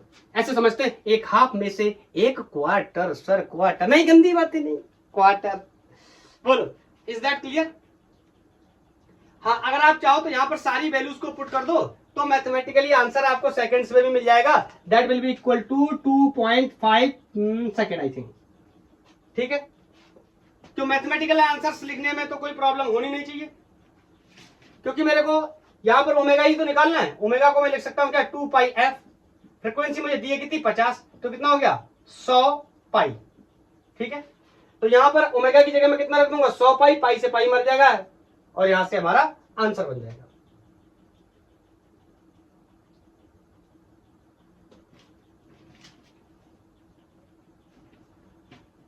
टू 2.5 सेकेंड नहीं गाइस, मिली सेकेंड होना चाहिए, मिली सेकेंड। अभी ठीक है, ठीक है अब भी ठीक करके देता हूं मिली सेकेंड में करके दे दिया। चलो नेक्स्ट प्रॉब्लम, हटाओ इसको। Next problem is also from SC Verma, और मेरे को करंट का एक फंक्शन दे रखा है, टाइम की वैल्यू दे रखी है, और मेरे से RMS root mean square current के बारे में पूछा गया है। तो मैं नोट कर देता हूं, question is from SCB, current की value I equal to I0 small t to the power upon tau, ऐसा दे रखा है, ठीक है? क्वेश्चन है कैलकुलेट RMS करंट कहां से, t इक्वल टू 0 से t इक्वल टू टाउ तक। इसका मतलब ये भी क्या है, टाइम दे रखा है। तो कैसे निकालते हैं RMS? फंडा हमारे लिए तो बहुत क्लियर, हमें तो पता है RMS कैसे निकालते हैं। चलो करने चले अपनी कहानी। IRMS को मैं क्या लिख सकता हूं, MS, ऑफ रूट, ऐसे भी तो लिख सकते हैं। या फिर वही पुरानी कहानी ऐसे भी लिख सकते हैं, क्या करूंगा इसका स्क्वायर, फिर इसका क्या करूंगा मीन, फिर इसका क्या करूंगा रूट, एक ही बात है। ठीक है, ये मेरे को फंक्शन दे रखा है तो मैं अपना काम शुरू करता हूं। IRMS विल बी, बोलो मीन निकालना पड़ेगा पहले तो मीन निकालने के लिए या एवरेज निकालना पड़ेगा, तो एवरेज के लिए मैं लिख लेता हूं क्या IDT अपॉन DT। ये तो तरीका हो गया एवरेज निकालने का। फिर उसके बाद क्या करेंगे, इसका रूट लेंगे, स्क्वायर करने के बाद रूट लेंगे। बोल, तो मैं इसकी वैल्यूज को रखना यहां शुरू कर देता हूं, पावर हाफ कर लेता हूं। ठीक है, और इसका क्या करना पड़ेगा, ऐसे ऐसे कर देता हूं। ठीक है यार रहने दो, ऐसे हटा दो, स्क्वायर नहीं कर पाए एक्चुअली गाइस, इसका स्क्वायर करना पड़ेगा। ठीक है, तो यहां पर IRMS वैल्यूज को डाल देता हूं। आई की वैल्यू कितनी है, I0T अपॉन टाउ, उसका क्या करूंगा स्क्वायर, तो this square this square this square. बोलो, नीचे की कहानी फिर से क्लियर है। दिस विल बी, फिर से मैं क्या कह सकता हूं उसके बारे में, पहले इसका dt मेंशन कर लेता हूं। बोलो, ये dt will be t limit from 0 से टाउ, 0 से टाउ, तो t हो जाएगा और लिमिट टाउ माइनस 0, तो सिंपली मैं क्या लिख सकता हूं टाउ। Is that clear? इसको सॉल्व करने के बाद अब पूरे का क्या करेंगे, रूट लगाएंगे बाद में। बोलो, तुम लगा लेना। तो यहां से IRMS, इसमें जो कांस्टेंट को बाहर निकाल लेता हूं, I0 कांस्टेंट है, टाउ कांस्टेंट है, this will be I0 upon tau square, और ये टाउ एक पलट के और आ गया, this will be tau cube, और ये I0 का स्क्वायर। अंदर कौन बचा, integration of t with respect to dt limit from 0 to tau, और power of course half. Root लगाना ना, आरएमएस करना। तो यहां पर IRMS I0 square upon tau cube, बोलो t का integration with respect to dt सबको पता है, it will be t square, sorry guys this is not t, this is t square, this is t square. तो t square का integration with respect to dt, अब कुछ अलग थोड़ी होगा, एक पावर ऐड करना है, अब 2 है तो 3 हो जाएगा, तो t to the power 3 upon 3। फिर लिमिट डालने जाऊंगा तो ये क्या है, 0 से टाउ, तो 0 का तो कोई मतलब नहीं, टाउ तो मैं डायरेक्ट लिख देता हूं t to the power 3 upon tau, sorry tau to the power 3 upon 3, ये इसका इंटीग्रेशन आफ्टर द लिमिट, ये इससे मर गया और इसकी पावर क्या है, हाफ। क्लियर? तो यहां से IRMS, बोलो I0 को बाहर निकालूंगा, पावर हाफ के मतलब रूट के, तो I0 निकल आएगा, I0 स्क्वायर को निकालूंगा, अंडर रूट 2 नहीं निकल पाएगा, 3 ये फंस जाएगा, इतनी वैल्यू आ जाएगी। ठीक है, I0 upon root 3। So don't try to learn, the value will be always I0 by root 2. This will be true. In that case, I equal to I0 sin omega t. Sinusoidal function है, sin omega t का function है, तो सही है वो बात। अगर नहीं है, ऐसा फंक्शन है कुछ, तो देखो ये वैल्यू इतनी आई। Is that clear? वो साइनसोइडल के लिए सही था, क्या मेरी बात समझ पाए? और भी वेरिएशन हो सकते हैं, तो जो हमें स्टैंडर्ड याद करना है वो हमें ये सोच करके भी याद करना है कि वो किसके केस में काम करेगा। ऐसा नहीं कहीं पर भी लगा देंगे। हाँ, अगर कहीं पर भी लगाना है तो RMS निकालने का तरीका लगा सकते हैं कहीं पर भी, उससे जो हमें रिजल्ट मिलेगा that will be the accurate result. मजा आया? चलो नेक्स्ट प्रॉब्लम। एक क्वेश्चन और मैंने SCB से ले रखा है। करंट का इक्वेशन मुझे कुछ इस तरह दे रखा है, I equal to I1 cos omega t plus I2 sin omega t। Find RMS value of current. इस बार एक मजेदार और बात करूंगा मैं इसमें आपको ऑप्शंस भी दूंगा। ऑब्जेक्टिव टाइप का प्रॉब्लम है SC वर्मा का। I1 अपॉन I2 बाई 2, तब तक आप सॉल्व करो, मैं ऑप्शन लिखता हूं। Second option is I1 plus I2 upon under root 2। Third one is under root I1 square plus under root I2 square upon 2, and last one is under root I1 square plus I2 square upon under root 2। कर लो try, कर लिया? 1 2 3, जिनका ये आया है is the correct answer, मुबारक हो। और जो लोग फिसल गए, कुछ गलती हो गई, उनको मैं बताता हूं। मैंने जो नोट लिखवाया था उस नोट का सिग्निफिकेंस अब मैं आपको बताता हूं। IRMS का मतलब पहले इसका क्या करना है, बोलो, पहले इस वैल्यू का स्क्वायर करना है। Is that clear? फिर इसका क्या करना है, मीन करना है, और फिर इसका क्या करना है, रूट करना है। This is the simple process to find the RMS. अब ये a प्लस बी के होल स्क्वायर जैसा दिख रहा है, तो पहले a प्लस बी का होल स्क्वायर खोल लेता हूं, फिर सबका अलग अलग मीन या एवरेज निकाल लूंगा। तो मैं लिख सकता हूं IRMS, मैं ये रूट नहीं लगाऊंगा, पावर हाफ कर लूंगा। तो I1 square cos square omega T a square plus b square I2 square sine square omega t plus 2 times of AB plus 2 I1 cos omega T I2 cos omega T. ये a plus b का whole square मैंने खोल दिया, मतलब square कर दिया। अब इन सबका मैं क्या कर दूं, एवरेज ले लूं। Is that clear? और फिर इस पूरे के ऊपर पावर हाफ लगा दे रहा हूं मैं, ये बाद में हटा दूंगा। बोलो, यही तो करते थे ना, बोलो। अब चाहो नीचे DTVT वाला सिस्टम मैं इसलिए नहीं कर रहा क्योंकि मैंने आपको इसका तरीका बता रखा है। आपको याद आया? मैं दोबारा याद दिलाऊं। मैंने याद दिलाया था कि कॉस ओमेगा टी का एवरेज 0 होगा, साइन ओमेगा टी का एवरेज भी 0 होगा, कॉस 2 ओमेगा टी का भी एवरेज 0 होगा, साइन 2 ओमेगा टी का भी एवरेज 0 होगा, और साइन स्क्वायर ओमेगा टी का एवरेज हाफ होगा, कॉस स्क्वायर ओमेगा टी का एवरेज हाफ होगा। Is that clear? तो यहां पर मैं क्लियरली देख पा रहा हूं, तो मैं क्लियरली कह सकता हूं ये 2 के बाद वाला फंक्शन, 2 टाइम्स ऑफ AB वाला फंक्शन, ये पूरा क्या हो जाएगा, 0, क्योंकि ये किसमें है, कॉस या साइन के कॉस। अच्छा, यहां पर 2 कॉस हो गए, एक साइन कर देता हूं, बहरहाल फर्क कुछ नहीं पड़ेगा, रिजल्ट फिर भी 0 होना है। बोलो, तो साइन और कॉस के सिंगल टर्म से इसलिए 0 हो जाएंगे। ये देखो स्क्वायर, ये भी स्क्वायर है और ये भी क्या है, स्क्वायर है, तो इनका निकाल लेते। मैं यहां पर ऊपर मेंशन कर देता हूं।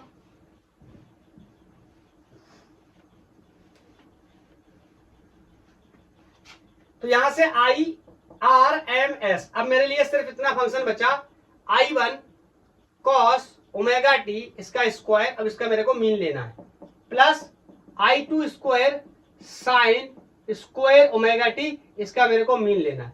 सबको पता है इसका मीन मैं कैसे ले सकता हूं, अभी मैंने एक्सप्लेन भी किया था। I1 स्क्वायर, ये तो गणित का नंबर है तो इसका तो मीन इतना ही रहेगा। कॉस स्क्वायर का कितना हो जाएगा, half, and remember guys power is half, okay, plus I2 का स्क्वायर का मीन इतना ही रह जाएगा, और साइन स्क्वायर ओमेगा टी का मीन। Is that clear? तो इसको मैं अगर और सॉल्व करूंगा तो यहां से आप देखोगे this will B I1 square upon √2, this will B I2 square upon √2, sorry not √2, upon 2, और पावर कितनी है, हाफ। अब मैं एलसीएम ले लूंगा तो कितना मिल जाएगा मुझे, 2। बोलो, तो एलसीएम ले लिया मैंने, 2 मिल गया। ऑप्शन आप लोगों का मैच कर गया होगा, आई थिंक ये कैलकुलेशन है, मैं जल्दी से इसको करके समेट देता हूं। तो ये 2 मेरे को एलसीएम मिल गया, ये हो गया I1 square plus I2 square, और इसका क्या है, 1/2 पावर है, मतलब रूट है। अब मैं इसको फाइनली बाहर निकाल देता हूं, तो IRMS बोलो, ये रूट के बाहर आएगा तो 1 रह जाएगा, पावर हट जाएगा, इसका भी पावर हट जाएगा, और इस पे नहीं है पावर तो चढ़ जाएगा। Is that clear? किसी को कोई डाउट तो नहीं? Sorry, very sorry, I square I1 square, इसको रूट लगाना पड़ेगा, ऐसे कैसे निकल आएगा? अरे इंडिविजुअली जो मैंने पहले लिखा था वो कैसे निकल आएगा, पता नहीं मैंने कैसे लिख दिया था। I1 तो थोड़ी निकल सकता है, साथ में तो साथ में निकालना पड़ेगा, समझ गया ना? तो ये 4th ऑप्शन क्या हो गया, करेक्ट हो गया। मजा आया? आना भी चाहिए। बोलो नेक्स्ट।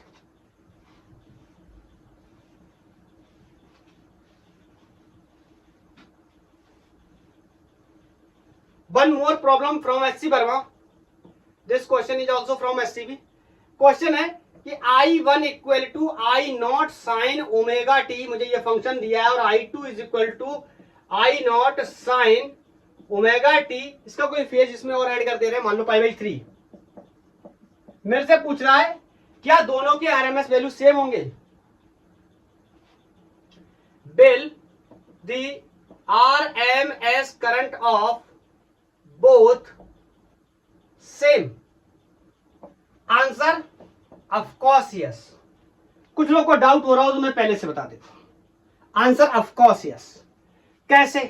देखो IRMS दो तरीके से बता रहा हूं आपको। IRMS सिंपली क्या होता है? आई नॉट बाई रूट टू, यही तो होता है।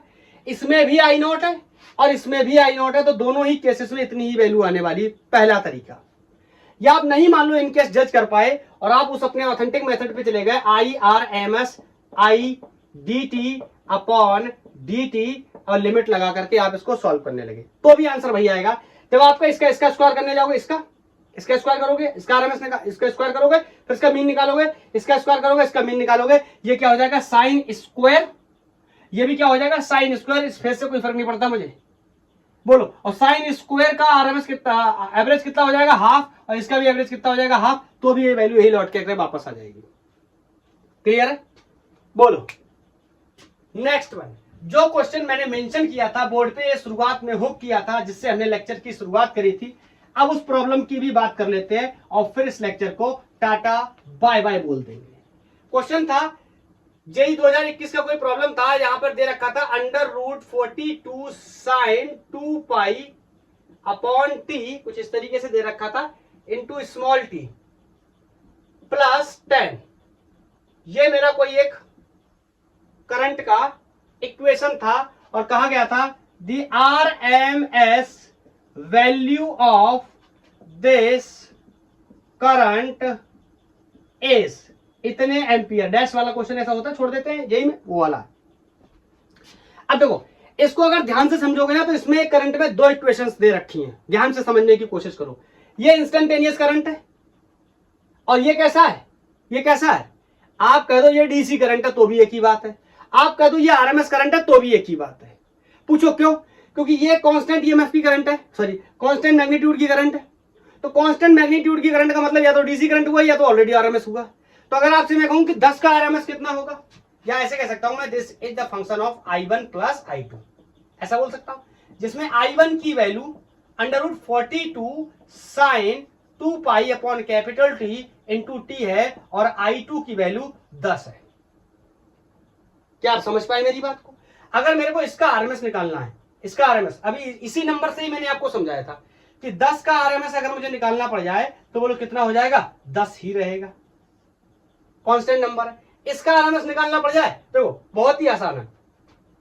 आरएमएस निकालने के मैं लंबी चौड़ी गाथा करके यहां फंसना नहीं चाहता, मुझे साफ साफ आई नॉट की वैल्यू दे रखी है। अगर मुझे आई नॉट की वैल्यू दे रखी है तो आरएमएस निकालना मेरे लिए बहुत आसान है। आई नॉट को रूट 2 से मार दूं, it's very simple. I naught की वैल्यू कितनी दे रखी है? Under root 42 divide by root 2, this will be root 21। 21 आ गया रूट के अंदर। बोलो आप समझना, दो अलग अलग करंट्स हैं, तो दोनों अलग अलग करंट्स के दो अलग अलग आरएमएस मैंने निकाल लिए। अब मुझे क्या करना पड़ेगा? इन दोनों डिफरेंट करंट का एक सिंगल आरएमएस बनाना पड़ेगा। इट मींस रिजल्टेंट बनाना पड़ेगा। और रिजल्टेंट हम कैसे बना सकते हैं? ये हम बहुत ही आसानी से कर सकते हैं। IRMS total will be the IRMS of AC, ऐसे कर दे रहा हूं, प्लस IRMS ऑफ DC का square. Is that clear? IRMS AC का स्क्वायर, IRMS DC का स्क्वायर। DC का कितना है? इतना है। AC का कितना है? ये इतना है। बोलो, और मैं यहां से अगर इनकेस रूट हटा दूं तो ये टोटल आरएमएस वैल्यू मुझे क्या मिल जाएगी? अंडर रूट के अंदर दोनों की वैल्यू रख देता हूं। एसी की वैल्यू कितनी है?